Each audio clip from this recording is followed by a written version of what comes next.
Hello guys. So, last video tutorial kay na-discuss na to or nagsugod na ta about sa dependency injection. So karon is atong ipadayon kung saan na to pag-declare dito sa kay since mag-error man siya pag ato ipadagan kay ang ato ang discount service is wala man siya sulod or wala nagpasa ani. So basically diri as main app kung makita nimo walay discount service nga ato ang ipasa diha. So sa ato sa kaning instance is dito na to ni siya ipasa sa ato ang application context wherein ato mag-declare tag bin. So declare tag bin dari bin then ID my discount then magana to class.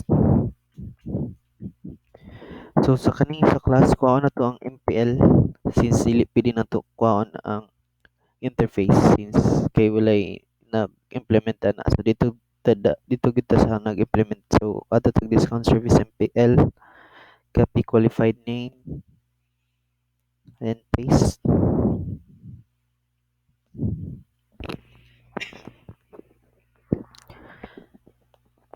then paste.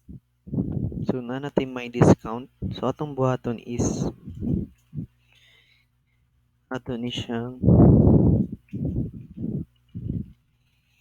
sulod dari sa bin bali naka-encapsulate diri sulod sa to ang my product to which is ang iyang references nga class kay ang dry good product wherein atong dry good product kay needs sa dependency nga discount service.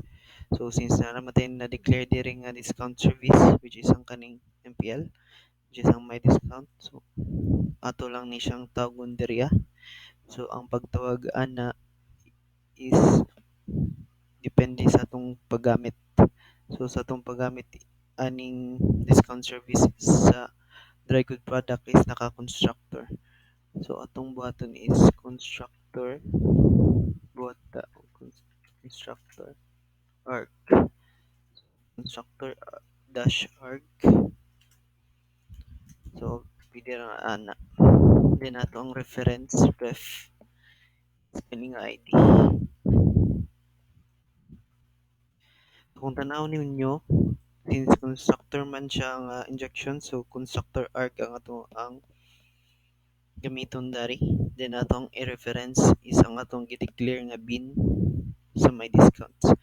So far sa akong mga last video sa akong gipang-ingon kung ang imong bin wala gi-declare or imong class nga imong gigamit especially kung mag-inject ka then wala nimo gi-declare diri sa to ang application context which is ato ang configuration kay basically kay mag-error na siya parehani.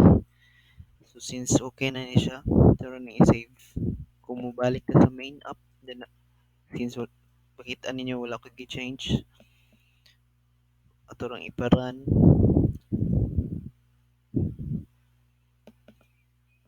then as you can see atong dry good is 110 wherein kung atong atuon dito nagpasa sa atong get daily sale og 100 ug ang discount service nga get discount which is ato ang gi static og 10 which is equivalent to 110.